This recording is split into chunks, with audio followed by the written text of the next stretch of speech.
Hello and welcome to episode 27 of Rival Banter. I'm one of your hosts, Luke Croft. Joining me as always, my esteemed co-host and head archivist of the Library of Congress, ladies and gentlemen, Seth Martin.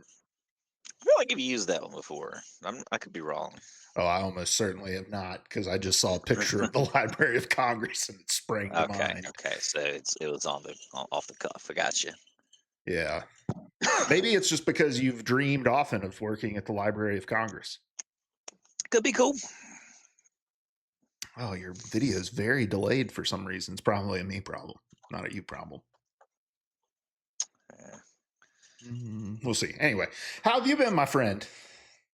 I've been good, just getting ready for school's esports season coming up here. I don't really have to do that much to get ready. Just kind of mentally prepared to be at school longer. I'm excited. I've been trying to work a little more rivals into my school routine. Don't tell anybody. And yeah, here I am. Every now and again, I get that little notification that says your friend Seth Martin came online, and I don't know if it's, you know, your family logging onto your PlayStation while at home or if it's you at school. It's a mystery, and I'm going to keep it that way. I can tell you if the person is playing Bug Snacks, any Five Nights at Freddy game, or um, Leisure something of that Suit ilk. Larry. Right, Banana Hammock 6,000 or whatever. That's probably a child. Connor's discovered Fortnite. I'm starting to try to dabble a little bit in Fortnite just because I want some of those new Power Ranger skins or whatever. Some of the stuff that's out. Like it'd be cool, a cool like hat to have in my bag. That's one of the games we can play Fortnite duos at school. Is one of our Zone Wars duos. Is one of our game modes. So it'd be nice to have a little bit more Fortnite experience. I haven't played since like 2018 ish, something like that. The game has changed a lot. I played one match yesterday. I fought an army of bugs and a boss. Shit's wild. It's totally different than when you and I played, like on the Switch way back when. Yeah. I haven't played since my oldest nephew has like gotten out of it. Now my nephew only wants to play Madden and NCAA football. So Keep so it mad. so no Fortnite. What esports are you guys going to be competing in this year? I don't know yet. Our like first meeting is tomorrow, like an interest meeting to kind of scope out the scene. We always have people, like a ton of people, say they want to play stuff, and then when like push comes to shove, like either not enough people show up for that thing, or just kind of depends. But I'm optimistic. I think we have a lot of like overlap, like the same people playing different games. So while we might have like 10 to 15 people on the team at large, those people like are each playing like multiple, like they're juggling different games across their season. So like some will be Smash, on Smash team, the Rivals team, and like the chess.com team. um it just kind of depends on the person and on the season. Are you a chess guy, Seth? No, I wish I was. I just don't want to take the time to learn. Yeah, when I was working at GG, I worked with a lot of guys who are really into chess. There's a big cross section between esports and chess. Um, but uh, but yeah, it was just I used to play, but didn't know a whole lot about it. I just had a couple guys like in college I'd play with from time to time. But yeah, I tried to play against some of those guys I worked at GG with, but they were just like light years ahead of me, man. And I was like, what's castling? Who knows? But I don't know. I I just coach the team. I used to do like I'm just there. I'm a facilitator. That's most of what it is. I Yeah, used I to can do coach like rivals and the stuff. daily puzzles for on the chess app, and those were fun. I felt like I did get a little bit better when I was doing those pretty regularly. But yeah, that's one of those things you just got to play a whole hell of a lot in order to and it's got to be like it's not one of those games you can just play and get better. Like you kind of have to focus and know what you're working on in order to improve. And I just never got the time. But Yeah, for sure. how many people show up to those interest meetings thinking that they're going to go home with a PlayStation 5 to practice on?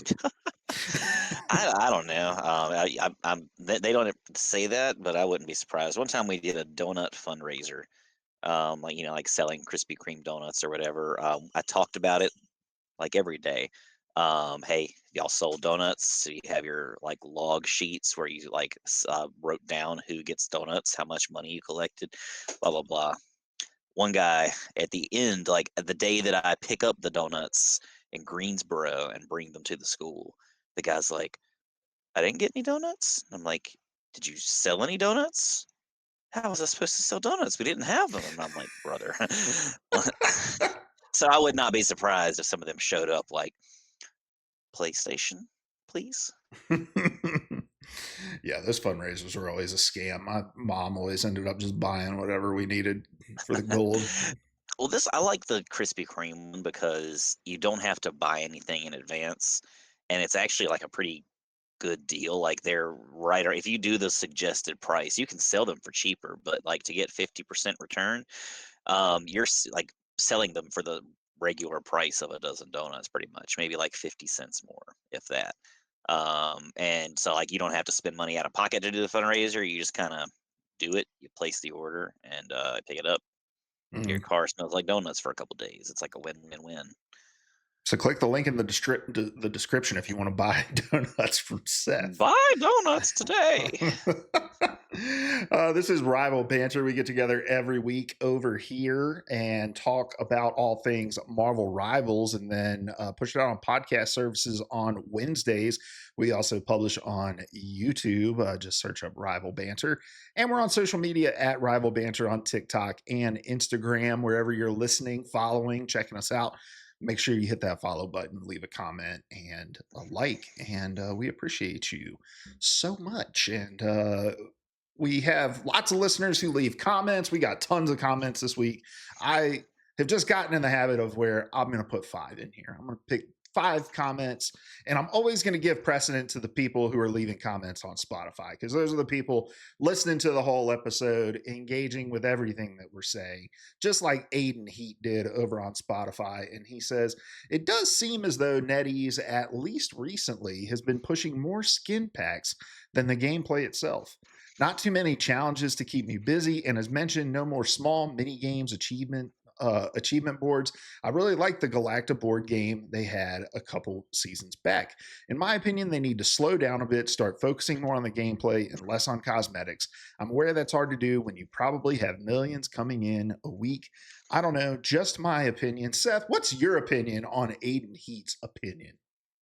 I think Aiden Heat's opinion pretty much backs up our opinion from last week. It was great when they were doing those events. Like they might not be the most engaging things in the world for everybody, but I think it does kind of add just like a little extra, like I don't know, like dopamine hit or something when you're kind of doing this kind of game within the game, or doing something else a little bit different within the game. It mixes things up. I think when the ideas are fresh, like even though that board game, like you weren't really doing anything unique, like it still was nice to kind of have that facade over it was basically just a battle pass, right? That you unlocked random whatevers, random items at different times.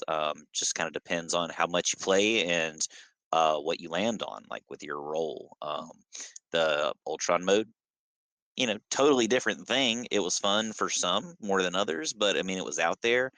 uh, I really dig when they do new and different stuff like that. So I hope they keep it coming. But yeah, I do think there has been. It does seem like there's been kind of an influx of like skin packs or random cosmetics, totally sold separately, individually, a la carte, whatever. Um, I hope it's not like a. I hope this is just kind of a phase, if nothing, else, and not like kind of speaking to the direction that the game's going at large. But whatever.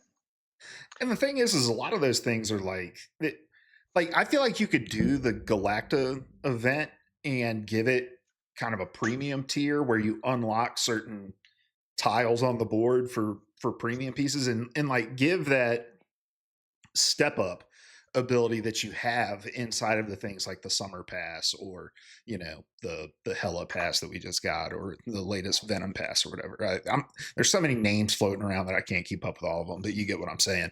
And I get them not wanting to just do the straight up free events like they were doing with some of those things in the early days, but you can add premium elements to it while also giving us that like gamified, hey, I'm unlocking X amount of rolls and I have my little game piece that's moving around the board. Like you said, it doesn't add anything totally uh like game changing to the experience, but it does give you a different feel. Like there's a little bit more effort put into it than just like, here's a new splash screen for you to spend some money on, you know?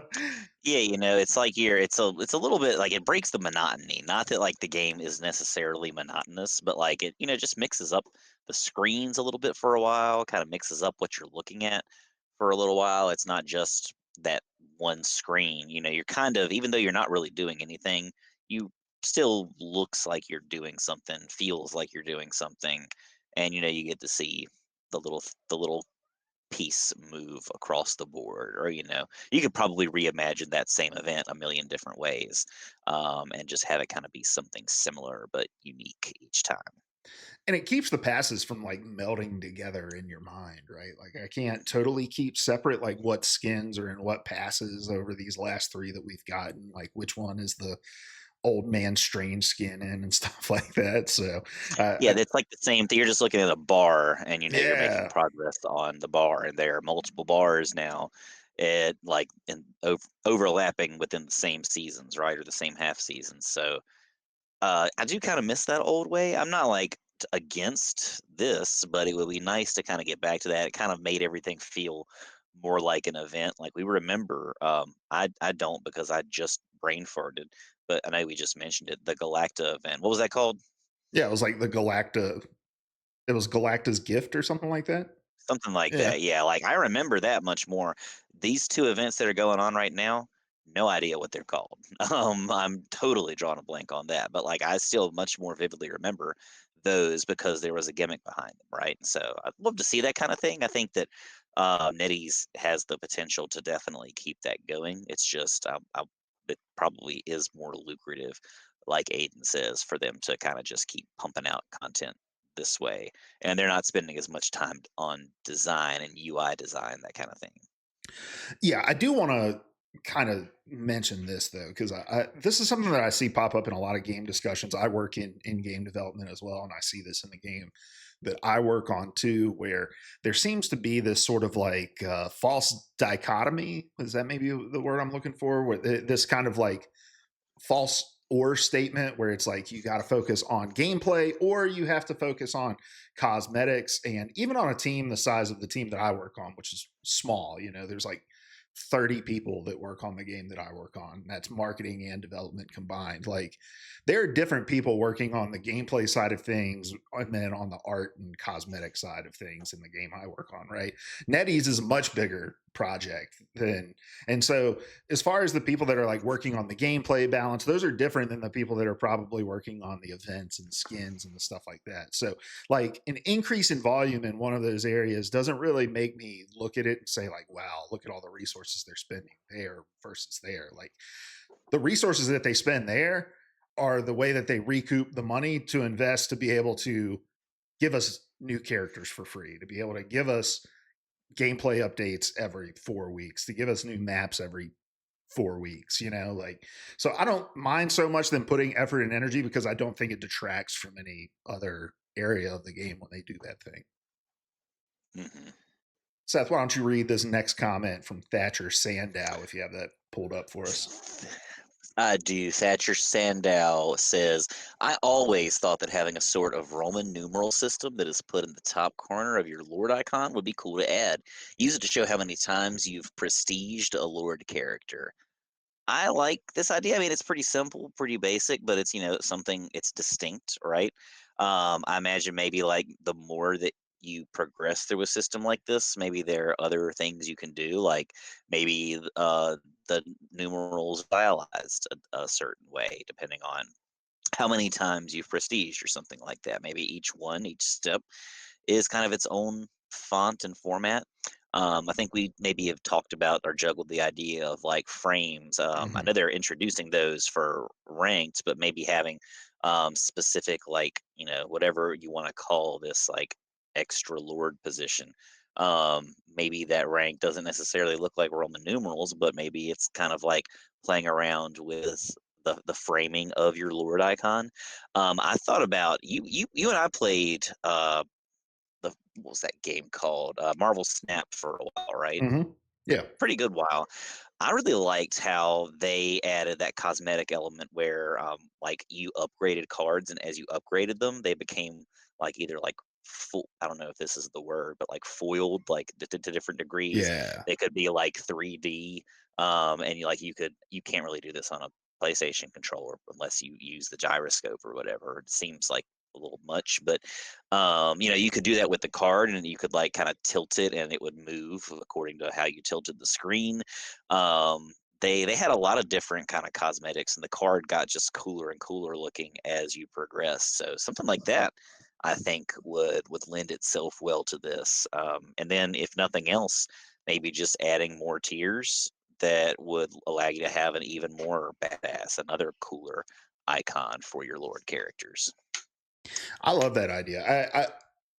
I love anything that kind of continues to set people apart the more they invest in the characters that they play and stuff like that. Did you ever really get into like prestiging in Call of Duty at any point? I think I did. I want to say they had prestige mode in Like like all the the yeah, original and like like Modern Modern Warfare. Warfare Yeah, yeah, yeah. 1 way Yeah, back when, right? yeah. I think I did a little bit then. That was the one that I probably played the most. Cat, are you kidding me? The one that I probably played the most. Hope I didn't mess up the show notes, but whatever. I totally skipped somehow or missed Modern Warfare 2, the original one. Played a little Modern Warfare 3, and uh, there were a few I kind of skipped around like my college years because I kind of fell out of gaming for a little while. Um, but yeah, it's just never been my thing. Like I just kind of prefer to keep my guns and stuff. But I do get the ideal of like cosmetics and that being appealing to you. But I just kind of hated resetting everything, except you keep your one item each time that you prestige or whatever. Um, I don't know. Just never was a huge incentive for me. And nothing like that little prestige icon just wasn't enough to really sell me on it, I guess. I like the idea like Rivals has the Lord card or your Lord icon, the idea of adding frames based on your rank and stuff like that. All that just gets me hot. So uh that's kind of more what I'm into. Yeah, I think it'd be cool to have like individual character I'm going to say this word, it's going to sound like a dirty word, but like individual character shops where like the more lord uh currency you build up for a certain character, the more you can like purchase, rare. I know they try to keep this consistent art style with the game, but there's so much cool art in the Marvel universe over the last 85 years within the comics, and it's like it'd be so cool to be able to unlock like an old school like 60s X-Men like Wolverine for my like a Wolverine portrait if I had lorded Wolverine to a certain point or something like that. Yeah, yeah, and or even like skins and stuff like that too. Like, I wouldn't be opposed to having Lord exclusive or post Lord exclusive skins and stuff. It just came to my mind just now. We're spitballing here. But like I did like my little Marvel course or whatever over the summer, like little fake college class for high school students. And we were looking at some old like Penguin classics, like the Black Spine Penguin classics. Has in like the last few years started releasing like old Marvel comics, like Captain America collections of some of like the original ones. They're pretty thick, they're pretty big. They have like the old kind of stylized comic book, kind of like almost cel shaded, filtered Hmm. look to them. Stuff like that I think would be cool, like being able to add an element like that to your skins or to your Lord card or to whatever. Something like that. I like. I love it. Yeah, I have to imagine we're going to see even pretty soon like an evolution of the lord system because there's people who have lorded every character in a role. I'm sure there's people that have lorded almost every character at this point, so it's such a big engagement tool for them already. Why not continue to invest in and find creative ways to keep people investing in that way? Mhm. Next comment comes from Anime Viewer 66, talking about adding original characters into Rivals. Says, having a solid blend of new and old characters, I think, will be healthy for the game. Plus, the characters can be a proving ground for new comic characters and new series, and those series would have a better chance of thriving if they had characters that came from the game. Thoughts on this, Seth?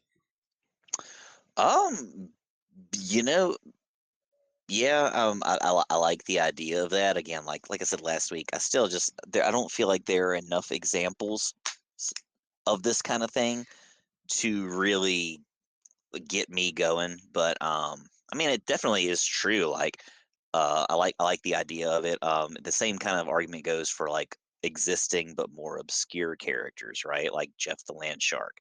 Nobody knew him before. Now he's like America's sweetheart, or Marvel rival sweetheart at least, or at least he has been kind of on and off.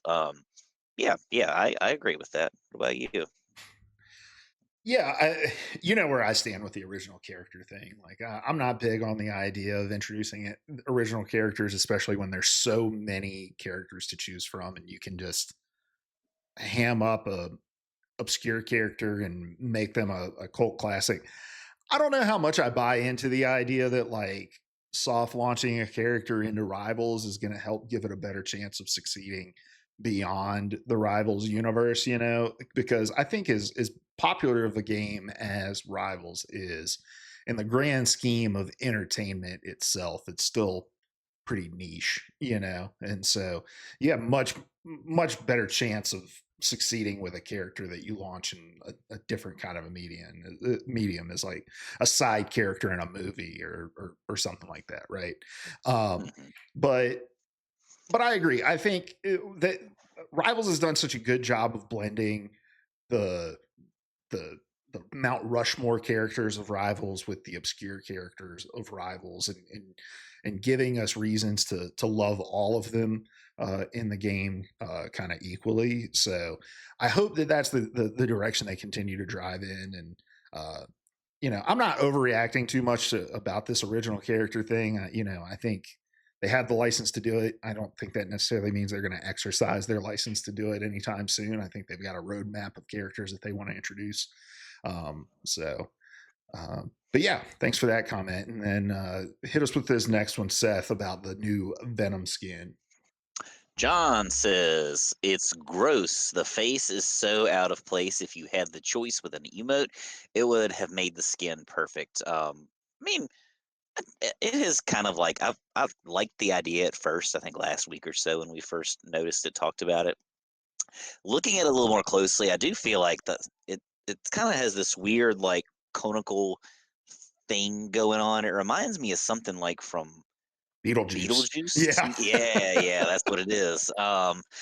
So and I was never really a big fan. I'm not like a big Tim Burton fan. So I think that me making that connection kind of like soured the me on the skin a little bit. I've decided since, unless something really changes, I'm not going to be buying this pass just because there's so much cool free stuff.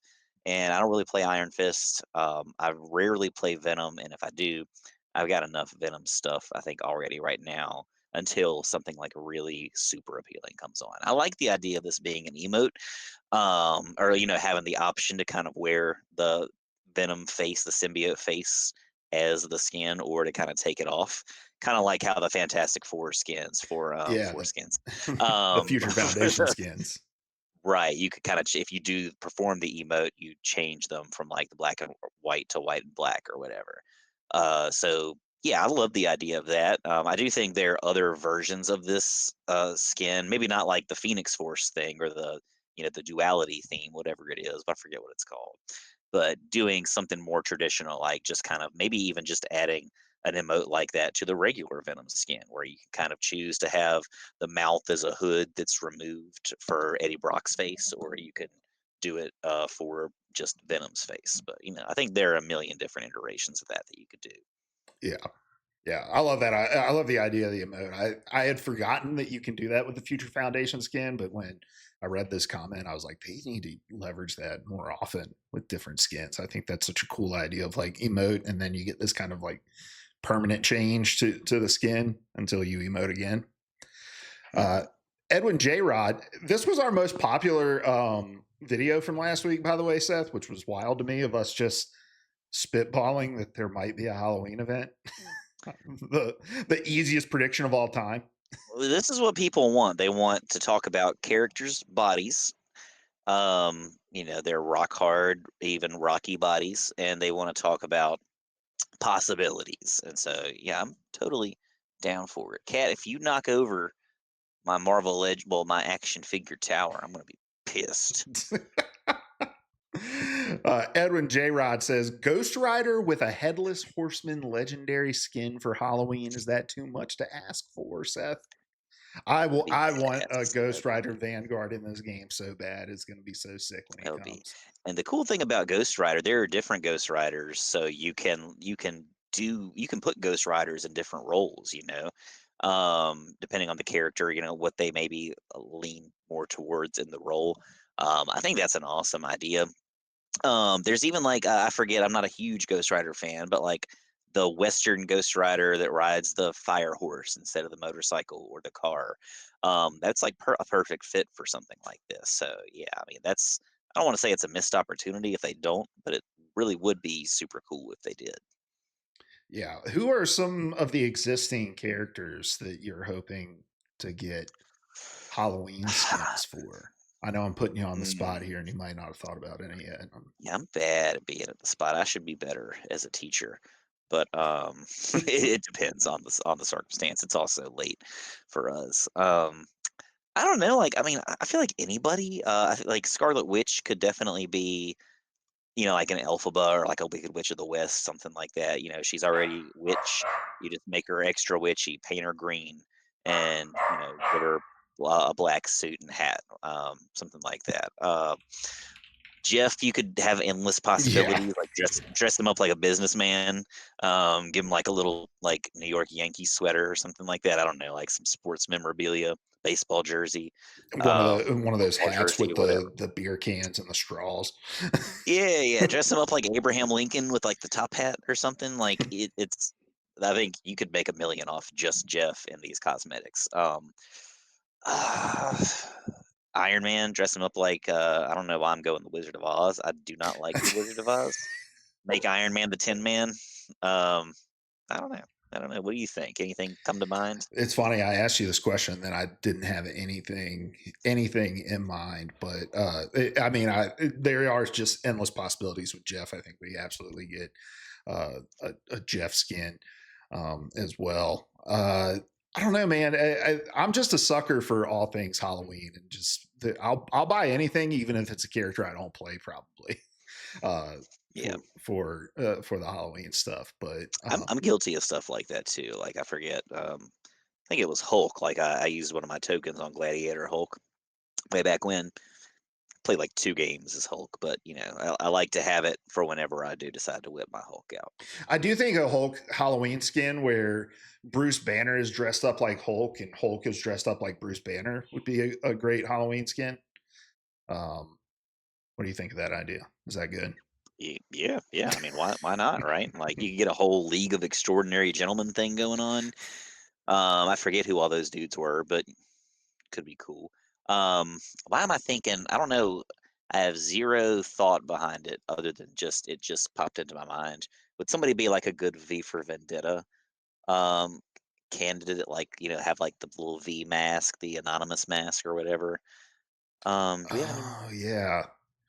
I don't know. Would it like Iron Fist be a good V for Maybe, Vendetta candidate, maybe or something Star like Lord a maybe? Because Star Lord's already maybe got the somebody kind mask. of brawly because he's like that character in the comics and the movies. Like all hands on.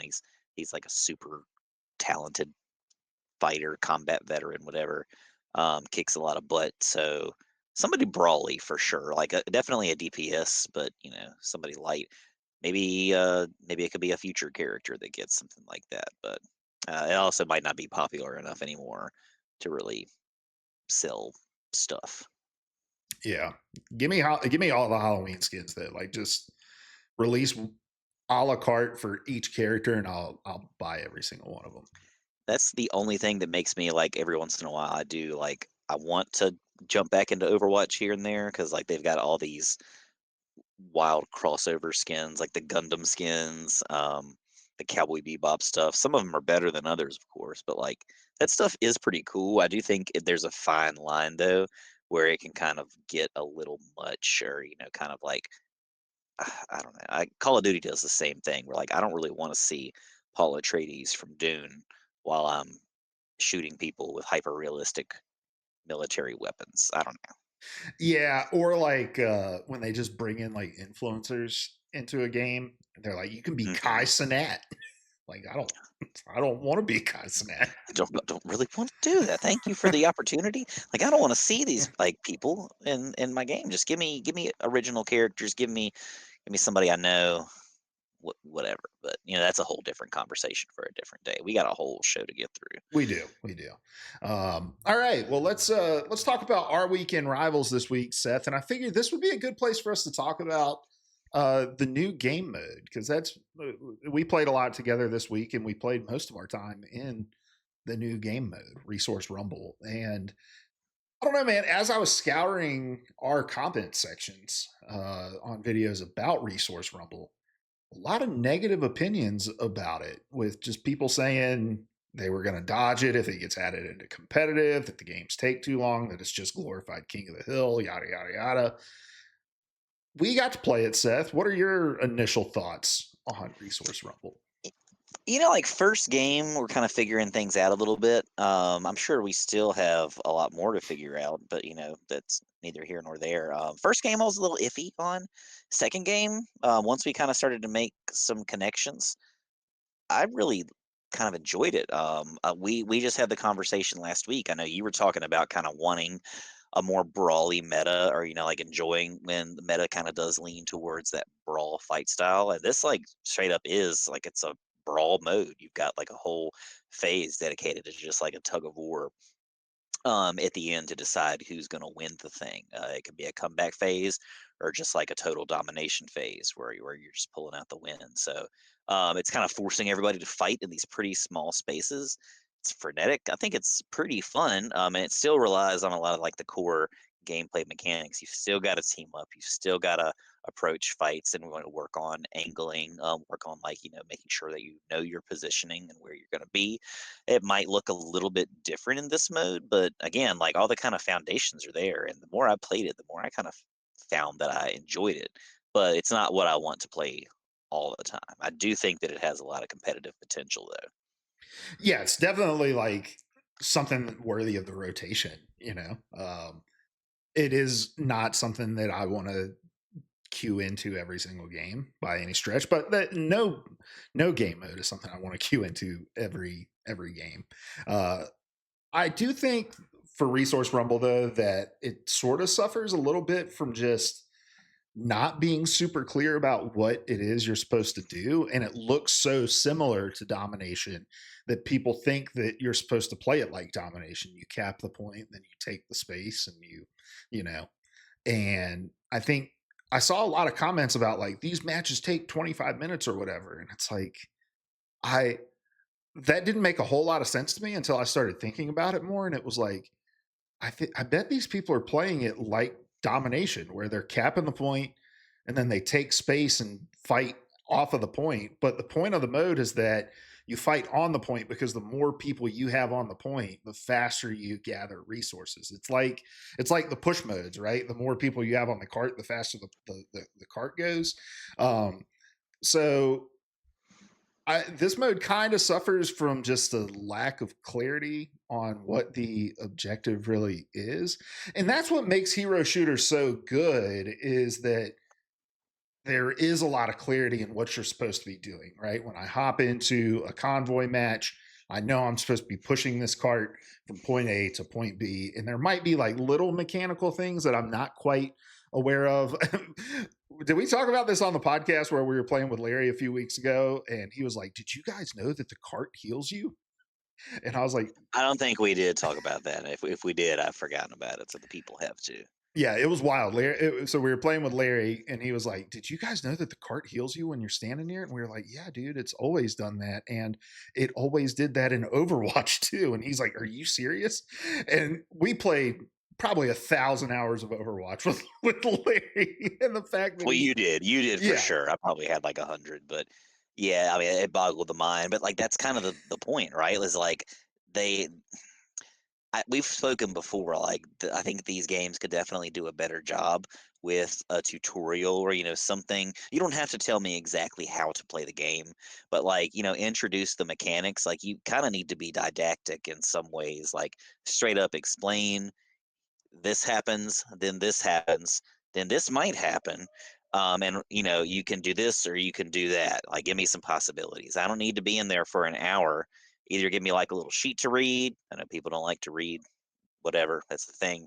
Um, or if nothing else, just some quick, snappy scenarios with a little bit of explainer, or just have Galacta talk you through it for a few minutes and then call it a day. But again, that may be a lot more to ask than we know. I'm not a dev. but I think even like in game, they could have Galacta be more clear about what you're supposed to be doing because That's true too. she's like you're ready to rumble. It's like what does that mean? You just keep hearing rumble rumble over and over again. It's like Yeah, the rumble phase is starting. Like, what does that mean? I do like that idea. It's kind of more organic too. Like, just kind of listen for the directions. People don't like to do that either. I'm a teacher, so I know. But like, just listen out, let her kind of give you a direction, like, hey, do this, maybe you can do this, could be cool. A lot of the time what that is, as it stands right now in the game, is kind of like either like weird kind of lure centric stuff, or just kind of like, hey, go time. But I think you could, like, there is some room. I really like that idea that you can kind of use that function of the game as a tool to give some direction where there isn't really any right now. yeah, I think like even in Convoy, like as soon as the spawn door opens, right? It's like you know, uh, push the cart to blah blah. Like there's a line that kind of tells you what to do, and I don't feel like there is that in Resource Rumble. Maybe there's like capture the resources, but there's no explanation on how to do that. This is kind of what happened with Ultron's Battle Matrix Protocol, right? Like they just put this whole new game mode into the game with zero explainer outside of I think you could press like triangle to get the rules of the game mode to pop up. But like you said, people aren't going to read that shit. And then they wonder why people fall out of it, like churn out of it so quickly because they get in, they're confused, it takes so long. They don't feel like they're really making an impact on whether or not they win or lose or have success in the game mode. And then as a developer, you look at it and you're like, wow, people just want to play the same old shit over. And it's like, no, they just know the old shit. You got to teach them the new shit. And you're not doing a great job at it. And yeah, the point I was making before the Larry story was just like those game modes. Number one, like they're just the standard game modes that we've always had in hero shooters. Domination, convoy, whatever the third one is that I can never remember the name of, convergence. Yeah, Like, yeah. those are like the standard modes we always have in hero shooters that people know. But the objective is always just really clear, like capture this point, push this objective. I like what they're doing with Resource Rumble, where it's like it's a little bit different. We're trying you got to try to do something a little bit different, but it kind of turns some of the things about hero shooters on its head because yeah, you cap the point, you take the space, you keep people off the point is normally what you're trying to do. But in this game mode, it's like you cap the point and then you want to have point presence. You need to stay on it, right? Right. I also feel like it does kind of impact what compositions you want to play, right? Like you want to play something that's a little more brawly, that where you don't have a bunch of flyers kind of hovering above the point or whatever. So, but I don't know. I hope it gets folded into competitive. I hope they maybe tweak the speed of the game or whatever. And I also hope we get some more maps. What do you think of the map? For a Clintar, like another Clintar map, I really don't mind it. Like, it even though it kind of does look the same, it feels way different than any of the other maps, I think, or the other Clintar style maps. It definitely has a different flow. I like kind of the layout, how they're the kind of these tunnels that you go through and to different points or whatever. There's kind of a speed boost mechanic that works in different places and different situations. So I mean, for all that we said to the contrary about Clintar maps last week or the week before. This one, I'm kind of like it's probably my favorite so far out of the ones that we have.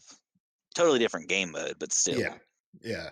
No, and I really like the design of the map because it is designed to not encourage you to take the space, right? It's designed to give the attacking teams who need to try to take the point like multiple angles to try to get to the point from. And so you can't like try to take a corridor because then it's just easy to get around and to the point from a different corridor. And that's not good map design most of the time in other kind of hero shooter modes. And so I like that. It makes me excited for what they might be able to do with other maps in this mode in the future, that there might be some ideas you wouldn't normally be able to get away with in other more traditional hero shooter modes.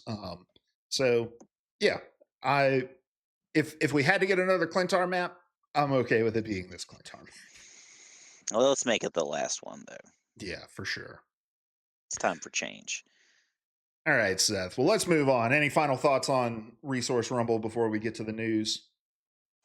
No, no, just like we said last week, I'm optimistic. I'm hoping that now that I like the mode, I'm kind of even more so hoping for like a kind of double map drop to kind of give some variation. I really like the mode, but it is kind of taxing to play on just the one map over and over and over again, back to back to back. So give me some diversity, and I'll be all on board. I'll be a champion for this game. Mm-hmm. And guys, stop being fucking boomers, shaking your fist at all things new. Like, encourage developers to try new things in these games, give actionable, constructive feedback on how they can make the game mode better. But don't just be like, game mode shit, don't add this. You suck. Why would you do this? Because that's how you just get stuck playing the same three game modes over and over and over again for years and years to come. I want to get 5 years into Rivals and there's 10 different competitive game modes within the rotation. I'd be perfectly happy with that. I hate that we lost 2 CP in Overwatch. All for push. Push is a terrible Yeah. mode. That's about where they lost me too. I think I tried to come back for that one, and no cigar. All right, first item on the list, we got the Scarlet Witch Phoenix Chaos skin coming this week. This is the only skin coming to the shop update this week. But Seth, we got the render of it here posted on the Marvel Rivals Leaks subreddit. I think this is cool. We've talked a lot about Scarlet Witch skins in the past about how it's kind of hard to do cool things with Scarlet Witch because you're kind of cornered to specific design things with her. But I feel like they did some unique stuff with the fire and the purple, and yeah, I like the skin. Yeah, I was kind of getting a little bit of fatigue. Like we've kind of got different versions of different skins this go around. Like we've got our Venom or symbiote skins, we've got our Phoenix Force skins, we've got kind of the duality skins. What are those called? Like, do they all have kind of the same name, or is it kind of just dependent on the character? I think it depends on the character, but I'm not quite sure. I've also Okay. got the trailer playing here while we talk about this too. Gotcha, gotcha. So I kind of like it's still kind of the same theme, but it's like a riff on that theme. I kind of I like it. It's different.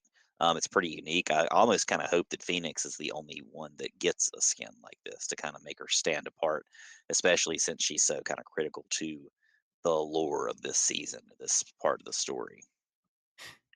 You mean Scarlet Witch? Yeah, I was thinking about Phoenix. My bad. Oh yeah, sorry. I was making sure I didn't get something wrong. Yeah. I like the. I think I like the Phoenix skins more than I like a lot of the symbiote skins that they've done in this season because I think there's been just a lot more like I don't know, creative breadth with the Phoenix skins that they've been able to do. So yeah, I'm for this. Like I said, I don't really play Scarlet Witch, so I won't buy this skin, uh but it's cool that they're doing cool new things with her. My one complaint now that I'm tired. It was a long day. I broke up a fight today. It's the Oh whole yeah. thing. Full Nelson, Um, go to I, sleep. I wish, brother. Go to sleep. One day I saw a man, a teacher. He like was breaking up a fight, and it was like the coolest thing I've ever seen. He goes, he got the guy. and he's got him in like the classic, the teacher bear hug, and he goes, "I'm going to put you on the ground now." And very calmly, very coolly, very like respectfully, as respectful as you can when you're, in that situation, he placed the young man on the ground. It was like to restrain him. It was like, wow. Anyway, it's been a few years. My one complaint is I totally thought this was just at a glance, I thought that it was Phoenix because she looks like Phoenix. Like there's a Phoenix on her chest. She's got long hair. She's got breasts in a dress. Yeah, just kind of at a glance, I'm like, she looks pretty phoenixy to me. Even in the trailer, don't they have like a little phoenix blossom behind her? Yeah, Am I making yeah. that up? Yeah. So like, I guess just glancing at it, I was confused, and I feel like I'm justified in that. No, it's all good, and I do think that this is like the weird thing we've kind of talked about with like the thing symbiote skin and this, where there's just like I don't think the visual confusion necessarily comes across. I don't know. I think maybe sometimes with that thing skin, I have been confused a couple times in game, but but definitely in the advertising, I think it can get confusing just when you're looking at the names, especially, and you've got like two different character names inside of the skin name and stuff like that. Like the whole thing is odd. I get what they're trying to do, and I think it's cool when it all comes together. It makes sense, but it is confusing, especially to somebody like me who knows jack shit about the lore and isn't really keeping up with the story or anything like that. So Yeah, yeah. now, one thing I do want to ask you about, Seth, like it's another week of just one skin in the shop update. I'll take it. I mean, we spoke to kind of there's like this breadth of other cosmetic stuff going on right now. Like we've got more than we've probably ever had before. I feel like. So I'm kind of cool with it. I don't want that. Like again, like I feel like this is a Phoenix skin just on Scarlet Witch. I think it'd be cool to kind of step back, kind of space out some of these skin releases a little bit. I wouldn't be opposed to it, but there'll come a time where I'll probably miss them a little bit. Yeah. Uh, I don't know. I'm all for just keep rotating stuff into the shop. I think it's cool, especially for uh it makes sure that people who main certain characters are getting the love that they need. I think next week we're getting like a new Penny Parker skin and stuff like that. So keep up the cadence. I think it's fine. But like you said, we don't need two skins in every single shop update if we also have like three skins coming in each of these passes that are coming every week or 2 weeks and things like that. All right, we got a small balance update, dude. We have not moved when we do this podcast, but for some reason, NetEase has moved when they put news out about what they're doing with this game, because they used to put stuff out on Tuesdays and then we could talk about it on Tuesday evenings for the show. No longer the case because they put these patch notes out last week, right after the show. But these came live to the game last week. A couple just small adjustments here. Blade got a slight buff, an increase to his life steal during Bloodline Awakening from 60 to 65, and a reduction to his self healing reduction from 40 to 35%. So they didn't touch uh, the the healing reduction for incoming healing, but did slightly improve the healing reduction for the self healing. Um, and I feel like I did kind of notice the blade was a little bit better, a Yeah, yeah. little more sustained. People thought he was bugged when he first came out because of his life steal. This feels like this is a double buff, really, right? Yeah, I mean, I've seen a big uptick in like the amount of people that are able to go like positive KD ratios, right? Or like, ELIM ratios, like a lot more than that first week for sure. hmm Human Torch got some nerfs, so reduced to his flame field damage over time from 25 per second to 20 per second, and then a reduction to his pyro prison damage over time from 50 per second to 40 per second. And I like this. I like when they sort of continue to reward people for being good with hitting shots with their characters, and that's what this nerf is. It's like we're not just going to let Human Torch play space denial all the time and be super annoying with this stuff, which is what a lot of you know lower tier Human Torches rely on for being good. Um, Not going to touch his like direct hit sort of stuff. Not going to touch his dive ability and that sort of thing. Just going to touch the damage over time for the stuff that gets left on the field. I'm all for that. And then Loki just got a slight nerf as well. Reduced the mystical missile damage dealt by Loki and his illusions to enemies from 30 to 25. Nothing changed with the healing. And again, just continuing to nerf the stuff that kind of automatically goes. Like, and I like that. Just reward people who for being good at the game, not for picking characters that have the ability to auto aim or leave annoying traps on the ground. All right, and then the final piece of news: Marvel Rivals just introduced their first duo emote into the game, and it features none other than Emma Frost and her 24 karat gold Labubu Jeff. I'm playing it here for everybody to see, and they're going to share a nice warm embrace. Seth, That's precious. do you like this? I love it. I almost bought it today when I logged on. I decided not to. I've got a buttload. I've got like 18K in units, so I'm kind of trying to save for either a big skin bundle or something, something like that. This is 600, so it's not that bad, but I don't know. Did I say 18K? Maybe I meant 1800. Whatever it I think you said is. Like, 1800. I said 24 karat. I don't know.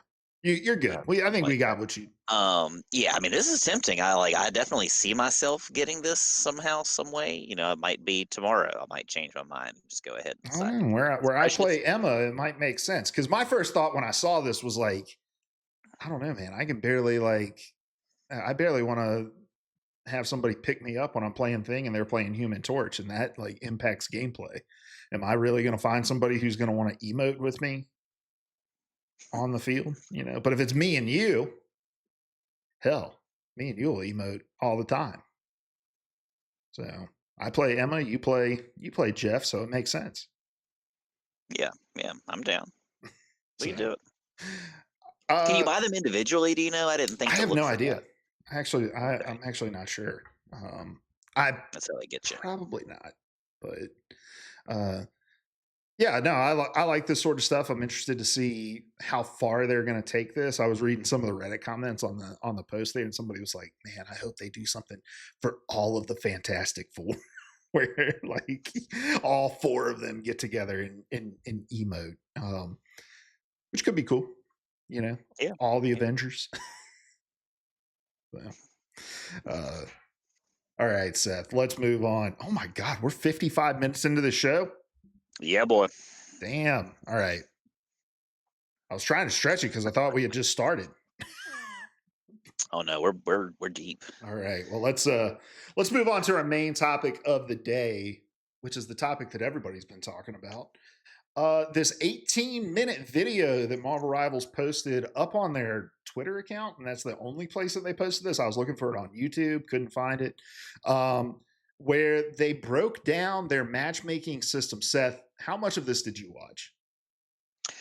Just kind of a little bit here and there. I've kind of just read more about it than I've watched, and a lot of it, like this little part stuck out to me, like, and I may be missing something where I haven't watched the whole thing, but I know at one point they talked about like they gave some hypothetical numbers. They said they couldn't give like the actual numbers and stuff like that, and I'm like, well, that's why. Is it like a copycat thing? Is it a privacy issue? Is it just that you don't want to share that information because it might not look good? I don't know. Like that's just me being maybe like a skeptic, but I So, don't know. so I did watch the full 18 minutes. And I think that there was a couple reasons that they didn't do a specific number one. I think they wanted to just kind of keep it an easy math for people to understand. And the second thing was just and I guess this is the same thing, just said in a different way. It's just like the calculations in the back end for them to do the matchmaking are more than just like one line for you, right? Like I'm sure it's a gigantic ass algorithm. And so for them to just like break down the whole algorithm would probably be more than anyone would want to see or know. But I think just for like the sake of demonstration, they simplified it because they were showing like 3,500 average versus 3,500 average team versus a 3,300 average versus a 3,500. Like they were kind of just evening up the math to make it more approachable. So I don't think it was any like nefarious or even like a proprietary thing. I think it was honestly just a hey guys, there's a lot of math that nobody cares about behind this shit. We're going to show you more math than any other game has showed for their matchmaking still. Yeah, yeah, makes sense. Uh, but I don't know, man. I have a lot of thoughts on this, but I'm going to start with this one, which is I'm not the kind of guy to say that I told you so. All right. Yes, you are. You're about to say it now. But I told you so. All right. I was Mhm. never sold on the whole engagement optimized matchmaking. And that was kind of the main point that I think they were leading up to, which was, you know, I think his name's Ziyong. He or Ziyong. He looked right at the camera and said, "Marvel Rivals does not use EOMM." And honestly, that was the crux of the whole thing. The whole reason that they put this video together was to tell people that they don't use this matchmaking system. And in some ways, I think that they use this video as a little bit of like I don't want to say a middle finger, but I can't think of another way to put it. But like they gave us more information than anyone wants to know about matchmaking, I think, just in terms of like how it works. Yeah, and I guess that's like that's a strategy, right? Like you asked for it, here you go, and you're kind of like even if those numbers don't mean anything or whatever, you're kind of like I mean, you could fool me in with any numbers. I start hearing numbers and I go blank. There, whatever. I've got to look into that one day. But English major, by the um, way. what's that? That's an English What you major, say? by the way. Yeah, yeah, whatever math, bonkers. Um, but like it's a response, right? So like it's almost like going to the car shop. And, if you don't know about cars, somebody could tell you your Johnson rod or whatever is out of whack. And, oh, all right, here's $300, please. I feel like you could do that. I don't think that they are in any way, but I do think it's kind of a response. Like, here you go. Here's how the sausage gets made. But and then you rattle off a bunch of jargon, and it's like a probably like a yeah. I could see it as kind of being like a little like a I don't know, kind of a middle finger. I'm trying to think of a word. Not Yeah, like not really a middle not finger. sarcastic. Yeah, Yeah, it's like kind of a response, like or a mic drop, maybe something like that. Could it be a mic drop? maybe. Yeah, yeah. It's more of just like saying, hey, you guys want to make it seem like we don't put any thought into this outside of we just want everybody to go 50-50. Here's all the thought we put into it, and this isn't even scratching the surface. Like it's Yeah, and overkill. and I think how many people even knew? Like I didn't. I never really thought about EOMM before this conversation to begin with. So like, how many people heard it were totally convinced? Like this is it. Ah, and they get the mob together. They get the torches and pitchforks, and there's not necessarily a basis for that. So like I think we said before, it could be true possibly. Sometimes it does feel a little wonky. I think it still doesn't mean that matchmaking is perfect in any way, or even great all the time. But it is comforting to know at least to kind of get the words straight from the horse's mouth and to have the receipts to prove it. I guess. Again, I can't read the receipts, so I don't know. I'm gonna trust those people. I just want to read part of this slide that I have up here, Seth. You don't. Hmm. I have paused this just at a random point in this. This is then weighted by playtime. The overall coefficient works out to be 1.08 parentheses 1.2 times zero point 0.4 plus 1 times zero point 0.6 close parentheses. Finally, this player coefficient 1.08 is compared to the other five teammates. Let's say they are 1, 1, 0.8, 0.8, and 1.15, resulting in an average of 0.97. Exactly, Seth. Exactly. I'm snoring for the audio listeners out there. You said the word coefficient, and I'm like, "Fuck, I don't remember what that is," and so the whole thing's lost in the sauce for me. Good for y'all, NetEase. You won. And this is the whole thing, guys. Like, everybody wants to think, oh man, there's just this giant ass conspiracy. The game's out to get me. They want to give me a five loss streak and blah blah blah and all this sort of stuff. And it's like, no, guys. At the end of the day, you are a player coefficient being matched up with other player coefficients, and they're just trying to get that number as close to one as humanly possible and as fast a time as humanly possible. And the thing about a lot of this video is this is the way that matchmaking works in every single online game you've ever played in your life. I work on a small online title, and we use the same sort of, we take your skill ranking. We started off on a small, very narrow very narrow sort of like criteria of who you can be match made with. And if it takes too long to find an opponent, we start to scissor out and say, okay, now we're going to widen the search out to these ranks and these ranks. Like, they're not doing anything novel with the method that they're doing this matchmaking.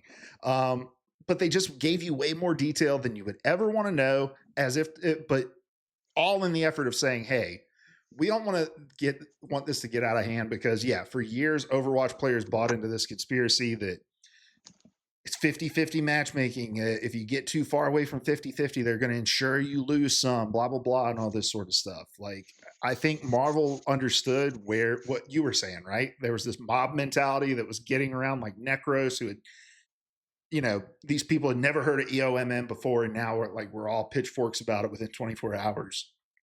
And Marvel Rivals was just like, hey, we're going to get out in front of it. We'll have a video within 3 weeks of this story blowing up. We're just going to show as many cards as you guys are willing to see. I still don't know what a coefficient is. I'm going to need a lecture. Yeah. At some point. I have a Bible college degree, so I don't know either. Oh, okay. Yeah.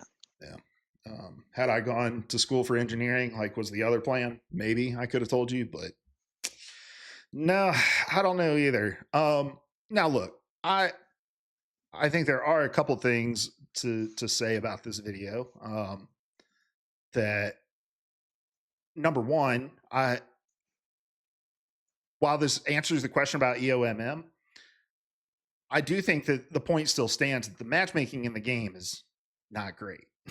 And I don't think that has anything to do with the system that they showed here. I think it has everything to do with the way that they do placements, with the way that they do resets, how often they do resets, all that sort of thing. Like, and the amount of players who, can take a full season off and be former GM players now playing in silver lobbies and stuff like that. Like, that's the it's reason. not necessarily a math issue is what I think I'm picking up here. It's that it's kind of more systemic, like just kind of the nature of the beast. And so maybe we need to change, maybe we need to tame that beast. And it takes time. It takes trial and error, right? And I think they've made how many changes already in 3 seasons so far. I'm sure we're going to see a lot more. I'm sure in a year from now the game's going to look totally different in a lot of ways. So again, kind of staying on the sunny side, the bright side. Yeah, I'm looking forward to where it goes from here, and hopefully this is all just kind of the stuff that kind of polishes the game as it goes forward. These issues kind of getting better and better.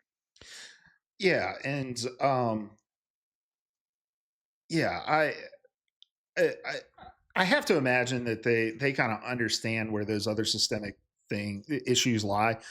I do wish they would have talked a little bit about how they're hoping to improve matchmaking in the future in this video, which I don't really think they touched on, unless I missed that part. But I really do feel like this came from a place of frustration where they really just didn't want the sort of like the perception to become the reality, where they just would let the EOMM monster grow so big that they couldn't defeat it. So this sort of felt like it came out of a place of necessity. If I was on this marketing team and was doing the messaging, I probably would have said, "Hey guys, let's slow up for a second and try to understand like the EOMM discussion isn't just coming from a place where people like think that this system is in because they don't like this system. They're doing this because they perceive there being kind of a larger issue. What is that larger issue, and what are some ways that we as a team can hope to tackle it? Like you want to maybe soften the whole like we told you so with like, but we hear you, and here's how we're hoping to change things. Um, what were was there anything else from like your reading of the video that kind of jumped out to you as interesting? And then, this one was tough for me again, like the numbers and stuff in general. Um, I kind of do get lost in the sauce a lot of the time, and I'm just like, like, okay, I believe you. Um, Now, just in general, I do think it's comforting to know that this isn't an issue. I hope, and again, this is just kind of hippy dippy, whatever, but I do hope that this is kind of like a call to action for NetEase, or for whoever's involved, to try to fix some of these issues. Like you said, they are issues; they exist. We now know that it's not what people feared, but that doesn't mean that the problem is fixed. So this is comforting, but it doesn't actually fix anything. Mhm. There were a couple other tidbits I wanted to take from the video and quickly mention here. They did mention roll queue in the video and why they weren't Mm. considering adding roll queue, and there were a couple of those points that I think we're well aware of. Right? They want to continue to allow that freedom, the creativity that encourages more strategy, varied gameplay, sort of that sort of stuff. We've talked about that at length, right? And how they want to kind of tackle weird metas through balance changes versus like roll queue. The second thing is just the increasing queue times, especially for DPS players who are trying to find things. This third point was one I hadn't really thought about, but when he said it, I was like, that just makes a lot of sense. And it was just that if you have a roll queue and you're still wanting to make sure that like your DPS players are getting into matches without having to sit in 20-minute queues, you're going to have to take the roles with those lower player populations like Vanguard and Strategist and lower the ranked threshold. So when you think about that, like the sort of expanding threshold that happens as time goes on, you would have to start that from a lower threshold for the like Vanguard and Strategist position. So you are much more likely as a DPS player to be match made with somebody who is, you know, 3, 4, 5 divisions lower than you are now, being just put into a flex game where you just kind of have to figure out the roles people are going to play when you get into the match, and then that would result in lower match quality as well, because then you're playing with some, you're a GM, uh you're a GM DPS player having to play almost every game with, you know, diamond strategist and diamond vanguards just to avoid long queues. Yeah, this is dangerously close to math for me, but again, like I said you can convince me of anything when you're using numbers. So this makes a lot of sense to me. And it just kind of shows me like this is something I don't think many people would have thought about, right? Like you said, never would have thought about it, but it just kind of makes sense. And I think that's a big part of maybe the message too. Part of that mic drop that's maybe not spoken is like these people have made something that so many people have enjoyed over the past year, right? I mean, almost a year. And even though it's not perfect, I think it kind of like benefits us all to kind of like trust them as long as they're not like constantly airing in other ways, maybe like just kind of let them do their thing, let them cook, if you will, like the kids say. I think they still say that. And like just kind of trust the process. Give feedback where it's needed, and again, they've kind of proven that they are constantly looking at that, taking it into consideration, and trying to be, I guess, as transparent as possible about it when they can. So, I mean, I don't want to like sound like I'm making ads for NetEase, or for the man or the establishment or whatever. But like in this case, like this is something that so many people are passionate about and has made people so happy, let's keep it going, like let's just kind of trust the people that made it and let them do their thing. And not to mention the fact that these are people that are paid to sit and think about this game for much longer parts of their days and weeks than you and I do, you know? And it's been in development for years before we even knew that it existed, right? Before we even knew that it was a concept or whatever. So like it's people, they've got a lot of stuff going on the back end that we will never know about and probably don't even need to know about. As long as there's something there for you to like and enjoy, that's, in some ways something to be grateful for. Not saying that you can't want more or want something different from it. You know that episode of The Office where they're in Florida and the famous Amos guy is there and Aaron goes up to him and is like, I have a great idea for you. And he's like, oatmeal raisin without the raisins. And she was like, oh. No, thank you. And Sorry. I think that's just such a perfect example. And I'm sure you encounter this in teaching, right? Where like a parent comes to you with an idea that's just so like you thought about that day one and here's 5,000 reasons why it doesn't work and all this sort of stuff. I experience it every day as a community manager for the game I work on, where people have all these wonderful ideas about how to make our game great. And it's like, yeah, I thought about that day one. Here's why it wouldn't work. And I think this was just that that singular point in this video was just a reminder to me that it's like, look, I can play this game and I can have my opinions and I can come on this podcast behind this mic and voice my opinions. And I try to be as constructive as humanly possible with the opinions that I spout. But at the end of the day, there's things that I'm going to say and recommend and ideas that I have that I'm sure that these guys thought about on day one. And there are reasons that they haven't been implemented. There are reasons that they wouldn't work. And there are reasons that I have never even started to think of. And this whole idea of like lower player populations requiring lower rank thresholds is something I never would have thought of. And it's something that I'm sure they've had at the hip, ready to fire since the moment they started building this matchmaking system and considering roll queue. Because I'm sure roll queue was on the pin board day one of designing Marvel Rivals because they saw what Overwatch was doing, right? Um, so I thought that was interesting. They also talked about how they're working on more interesting vanguards and strategists. We've talked at length about how that's something that they've needed. I did think that one of the interesting things that he brought up was just like a basic stats thing where he's like, hey, if any given 3 match sequence, you have a 12.5% chance of losing all 3 of those matches just statistically.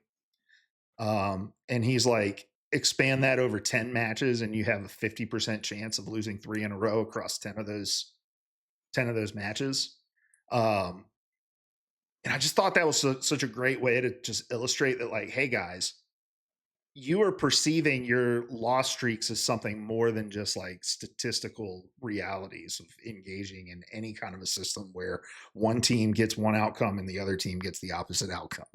Like flip a And coin 10 there's so many times. Yeah. variables within that equation too, right? Not to get too mathy myself, but like, it depends on the individual like opponents within that team. It depends on kind of what they're bringing to the table. It depends on if like somebody's kid starts screaming and they have to step away from the controller for a second. You just kind of never know. Like there's so much that goes into it that yeah, statistically in a game where you're paired up with 5 other people against 6 other people, there's just so much that can weigh into that. It's not like a thing where just one great player can carry a whole team or, even 2 or 3. It's gotta be kind of a more broadened, um, equilateral effort. Is that a thing? That's a triangle thing. Mm, yes, Mm, equilateral.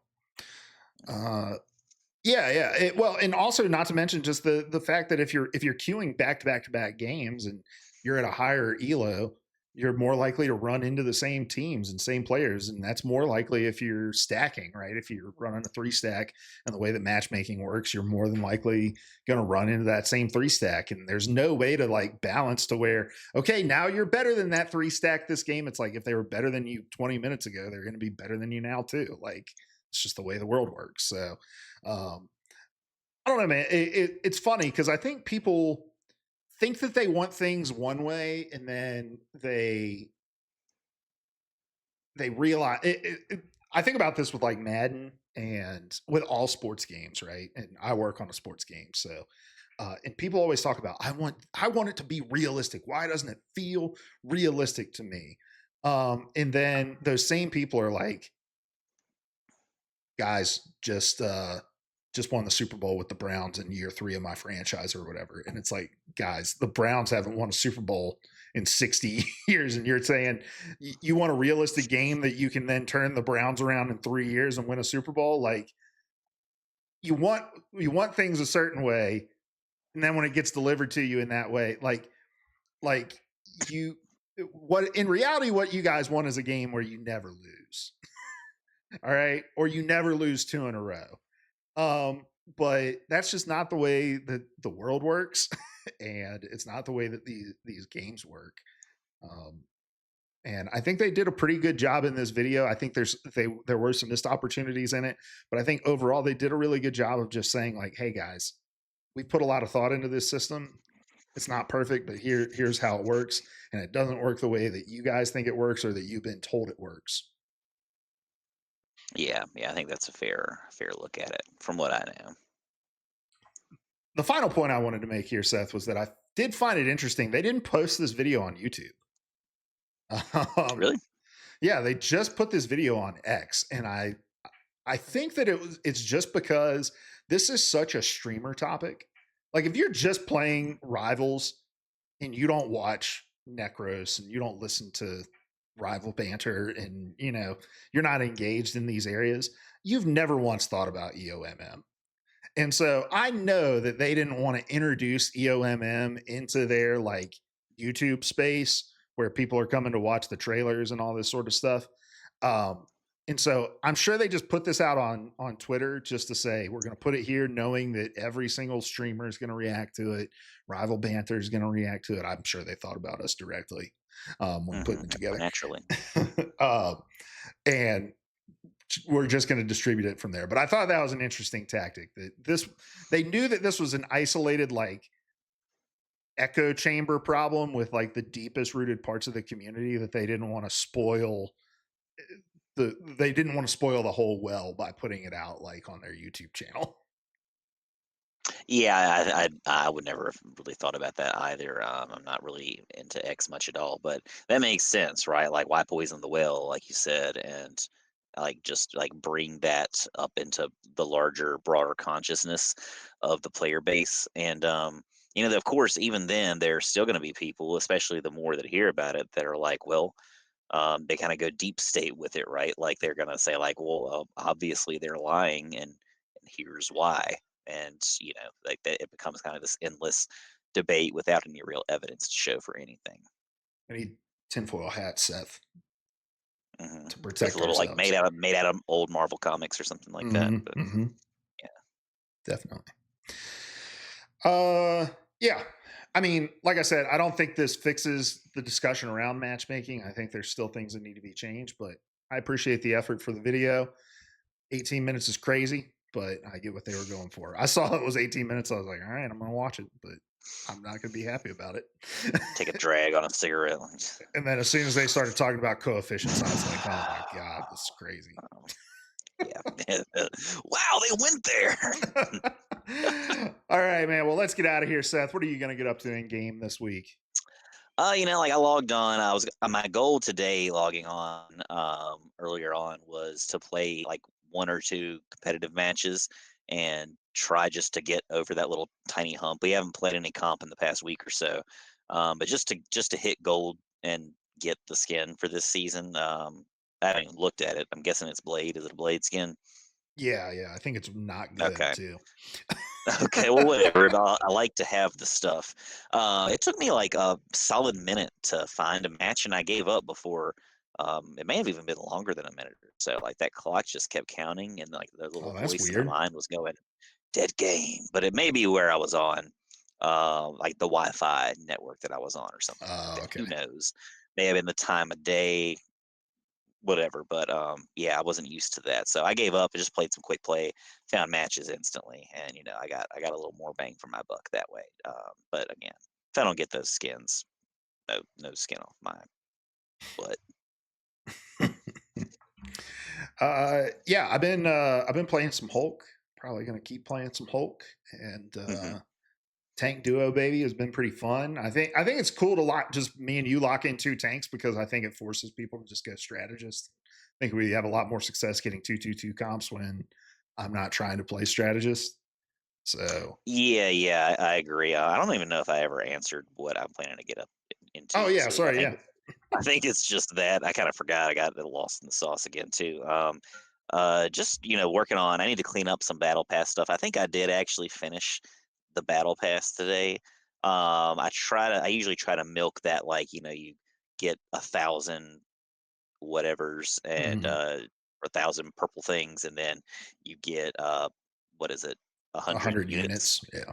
And so I try to milk that for all it's worth. I'm probably not going to be as successful this season as I was the past couple of seasons, but whatever. Save me a couple dollars in the future. Yeah. Yeah, I finished the battle pass over the weekend, and so I think I have a couple more of the like big challenges to finish, and for like the healing and damage taken and stuff. So I think I can probably, yeah, I can probably get like half a legendary skin before it's all said and Mm. done off of units. So yeah, I'll Oh, work I on that. forgot. I played a game as Mr. Fantastic earlier. Had two awesome plays. I wish I had saved them. I could probably go back and find them, but maybe I'll share that with you Mhm. sometime, Did you have some a point. like complete It two was like games as a it was like a duelist? Yeah, yeah, that's what I was going for. So I was like, let me just play around with him a little bit. Got like a couple of quads, and I don't know. I went on a tear for a while, and then Namor stole MVP from me at the last second. But it's fine. It's fine. Man, that makes you feel bad because you know that most of his kills just came from his fucking monstros. He didn't Just a do couple shit. monstros. Yeah, yeah. Bum. Yeah, but yeah, I think I'm gonna keep working on my Hulk. Trying to trying to get better with him. I'm trying to get better at like keeping my jump up at all times. I'm really bad Mhm. at kind of two handing that side of the controller, but Yeah. uh, other than that, yeah, you know, if you're on and want to play some competitive, I'll play some competitive with you. But yeah, we had the resource rumble stuff that we wanted to try out, so we didn't jump into that. We didn't jump into competitive as much as we may have hoped for, Yeah. uh, but yeah, next week's big week. We'll start getting information about season 4, all of the new balance changes, the heroes, the maps, all that sort of stuff. So make sure you tune back in for all of the latest there. And yeah, until then, good luck in your games, and we'll see you next week. We love you. Goodbye. Goodbye.